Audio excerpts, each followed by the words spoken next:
Fala, meu povo, tudo bem com vocês? Comigo está tudo muito bom, apesar de eu ter amanhecido aqui hoje com a minha crise sinusite, potente. Eu espero que com vocês esteja tudo bem, assim, 10, 20, 30 vezes mais do que para mim, tá? E vocês merecem todas as coisas boas desse mundo.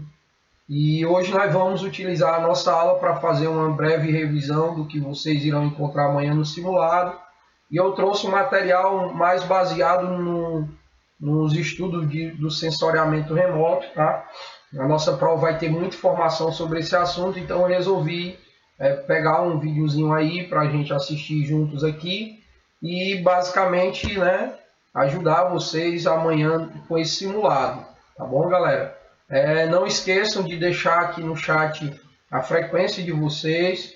Não esqueçam que eu vou estar monitorando essa frequência essa semana. E aquela galera que não está aparecendo vai começar a fazer TE, já falei isso na aula passada, tá bom? Vou deixar aqui meu boa tarde, meu salve para todo mundo que está chegando aí, né? Boa tarde para vocês. E vamos assistir o vídeo que logo na sequência a gente vai fazer alguns comentários em relação ao que apareceu lá no vídeo, tá bom? Então não sai daí, viu? Assiste até o final que já eu volto para a gente poder dar sequência. Ó, não esquece, deixa a frequência aí no chat, se tiver alguma dúvida também põe aí do lado, para que depois a gente possa fazer essa tiragem de dúvidas, sendo que o primeiro ano nunca tem dúvida, né? Não sei se a aula é muito boa, se a galera que é muito espertinha, né? E acaba pegando todas as ideias assim, ó, no ar, tá bom? Então fica aí que eu volto já já, tá?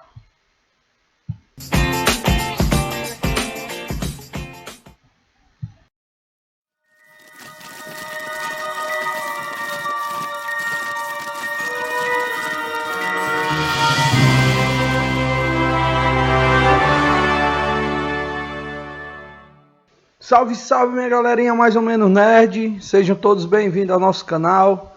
E hoje é dia de revisão para a galera dos 9º ano, lá do Colégio Virgem Poderosa.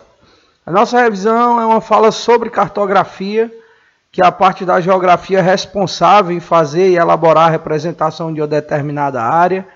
E a gente começou lá o nosso conteúdo falando sobre as ferramentas que a cartografia utiliza para fazer uma representação confiável e bem elaborada. Uma das ferramentas é exatamente a topografia, que é uma das ferramentas que utiliza aparelhagem simples e o manuseio por pessoas para calcular os desníveis dos terrenos. A outra ferramenta é a aerofotogrametria, é uma tecnologia utilizada com o uso de aviões. Esses aviões eles são equipados por um equipamento que é o estereoscópio, e eles sobrevoam áreas fotografando, onde depois essas imagens são organizadas e acabam criando mapas como esse que a gente pode observar aí no vídeo. Atualmente também são bastante utilizados os de drones para fazer a captura dessas imagens. A terceira ferramenta é o sensoriamento remoto, onde se utiliza aí os satélites. Esses satélites eles têm uma certa vantagem em relação às ferramentas anteriores, porque o processamento de dados, de informações, ela acontece de uma forma mais rápida e praticamente em tempo real essas informações elas são, digamos, organizadas e repassadas para todo mundo. Depois a gente conversou sobre as técnicas que são utilizadas e aí nós usamos a ideia das projeções cartográficas. Nós conversamos em sala que essas projeções elas podem ser divididas em 3 tipos diferentes, que são as projeções cilíndricas, cônicas e polares, que também podem ser chamadas de projeções planas ou ainda azimutais. O primeiro tipo de projeção que a gente está vendo aqui na imagem são as projeções cilíndricas. Nela nós temos a linha do Equador, as áreas próximas à linha do Equador, que são mais bem representadas, né? E as áreas mais distantes em relação à linha do Equador sofrem mais distorção. Já nas projeções cônicas, onde a folha fica no formato do cone, as áreas temperadas, ou seja, as áreas que vão desde o trópico até os círculos polares, são melhores representadas e ela é mais utilizada para a representação de um único hemisfério. E mais acima nós temos as projeções planas, onde eu não dobro o papel e ela é a mais utilizada para representar áreas que ficam nas zonas polares. No final de tudo, essas informações que são coletadas por essas ferramentas, elas serão utilizadas para se criar um mapa ou um tipo de representação. A gente viu que os mapas eles possuem elementos que facilitam a leitura e o que a gente conversou em sala foi exatamente sobre o tema, que é o assunto que o mapa vai tratar, a legenda, que pode ser composta por cores ou símbolos, a orientação, que a gente tem aí a Rosa dos Ventos, que já foi assunto dos conteúdos anteriores, e ainda a gente tem também as escalas. No caso das escalas, que a gente vai conversar logo logo, o que eu quero reforçar é em relação à leitura, que é basicamente para cada 1 centímetro no mapa, que é exatamente esse espaço que a gente está vendo, nós teremos 587 quilômetros no terreno real. E aí, em relação às escalas, que é uma das ferramentas utilizadas para uma boa leitura do mapa, a gente vai ter essas escalas divididas em 2 tipos, como a gente vai acompanhar agora. As escalas elas podem ser numéricas ou podem ser classificadas como escalas gráficas, que é esse exemplo que a gente acabou de ver no mapa anterior. As escalas gráficas são escalas que têm uma certa característica e que, além do formato, ela se diferencia das escalas numéricas por conta de que os denominadores dessas escalas sempre aparecerão em quilômetros. Já nas escalas numéricas, que tem uma outra característica, os denominadores eles sempre aparecerão em centímetros. E aí, desculpa aí, né, o acento, vamos consertar aqui, é um pequeno descuido, mas é assim.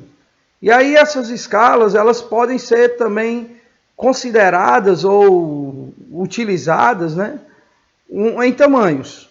A gente tem 3 tamanhos de escalas. As escalas elas podem ser pequenas, elas podem ser médias e podem ser grandes. O que vai mudar em relação aos tamanhos é exatamente a quantidade de detalhes que a gente utiliza e também as áreas que elas vão representar. As escalas pequenas sempre representando áreas maiores e tendo menos detalhes. As escalas médias tudo é médio. E as escalas grandes, áreas menores e com mais detalhes. Ainda sobre o assunto de cartografia, a gente conversou em sala que a gente tem 2 tipos de representações. Nós temos os mapas, que são esse modelo que a gente está vendo aqui. E aqui do lado, que já eu puxo aqui a imagem para vocês observarem, são a representação em cartas.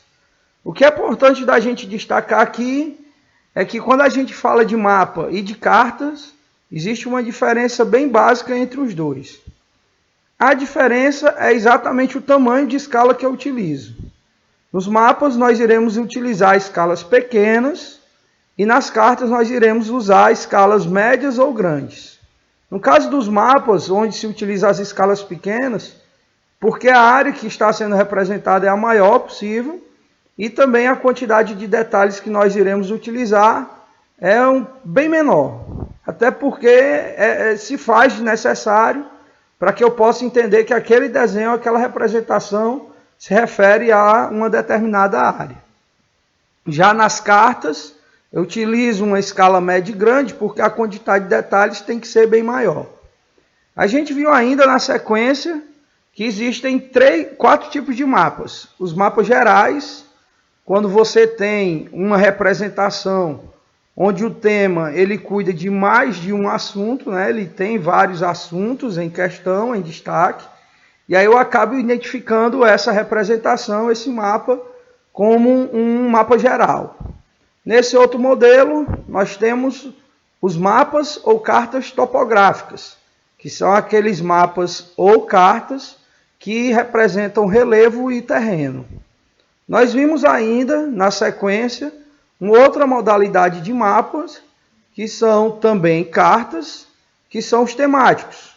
Nesses, diferente lá do que a gente viu nos gerais, a representação ela vai cuidar de apenas um tema. Ou seja, nos gerais mais de um, nos temáticos apenas um tema. E por último, apenas na classificação de cartas, nós temos as especiais. como nós conversamos em salas, esse tipo de representação, ela atende uma necessidade de respectivos profissionais, onde uma pessoa sem a condição e sem a informação precisa, ela acaba não conseguindo fazer a leitura. Bem, galera, esse é o nosso vídeo. Eu espero que ele possa ajudar vocês. Lembra também de dar uma olhadinha nas cores que a gente conversou em sala. Tem lá no livro, tem no caderno. E eu espero que o vídeo possa ajudar no estudo de vocês. E hoje é dia de revisão para a galera do primeiro ano, lá da Escola Profissional Marta Gifone. A gente vai fazer aqui uma conversa inicial sobre as coordenadas geográficas, que foi o conteúdo que a gente estudou lá no início do ano, né? E que a gente vai usar algumas bases aí para a nossa prova bimestral. E aí só lembrar que a gente conversou sobre latitude, sobre longitude, que os locais mais distantes da linha do Equador em relação à latitude, elas vão representar uma maior latitude e temperaturas menores, e quanto mais próximo a menor latitude, com temperaturas mais elevadas. A gente conversou também que existem 5 paralelos principais quando se fala de latitude, que são os paralelos que determinam onde começa e onde termina uma zona climática. Aí eu estou colocando a zona tropical, que é essa parte que vai do Trópico de Capricórnio até o Trópico de Câncer, a zona temperada, que vai do Trópico de Capricórnio até o Círculo Polar, no caso o Antártico, e nós temos aí as zonas polares que ficam abaixo desse círculo. Lembrar que quando se fala de latitude, essas linhas horizontais elas são chamadas de paralelos e que elas têm uma variação em grau que sai de 0, linha do Equador, até o 90 graus. E os hemisférios podem estar divididos em norte e sul, sendo o norte os locais acima e o sul os locais abaixo. Depois a gente conversou sobre as linhas verticais, que recebem o nome de meridiano, e que fazem referência à longitude. No caso da longitude, a gente viu que elas vão influenciar na questão dos horários, que esses meridianos eles variam de 0 até 180 graus, e ela divide o nosso planeta em hemisfério oeste e leste. Essa diferença de horários, ela condiz muito com o movimento de rotação, que é o movimento que a Terra executa em torno do Sol, e esse movimento, como ele sai de oeste para leste, ele acaba influenciando nessa divisão, sendo os locais a oeste do meridiano de...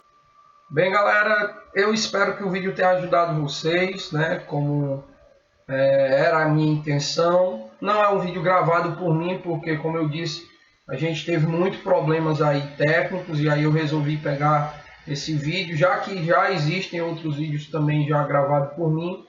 Então é basicamente isso, galera. E aí não esquece que no simulado de amanhã vocês terão questões sobre a escala, vocês terão questões sobre sensoriamento remoto, sobre projeções cartográficas e ainda sobre latitude e longitude. Então espero que vocês se deem muito bem, tá? E juízo, galera. Vamos estudar, vamos participar dessas aulas. Vocês estão muito dispersos e essa não é a lógica do negócio, né? Vocês vieram de férias há algumas semanas, então não é mais férias. Vocês precisam ter essa participação aqui, dar um retorno aqui, porque tipo, o que a gente está vivenciando aqui agora, vocês não vão vivenciar mais posteriormente, velho. Então é isso e pronto. Chega, quando a gente voltar já são outras coisas e isso acaba deixando um déficit para vocês. Então espero que vocês tenham essa consciência logo. Deixa para criar essa responsabilidade só mais tarde, porque, como eu acabei de falar, pode ser tarde demais, tá bom? Então, um abraço para todo mundo. Felicidades, que Deus abençoe vocês, a família de vocês. E se Deus quiser, amanhã vocês vão fazer um bom simulado, tá bom? Valeu, galera, juízo e até a nossa próxima aula. Agora só na próxima semana, tá? Valeu, tchau, tchau, um abraço, hein?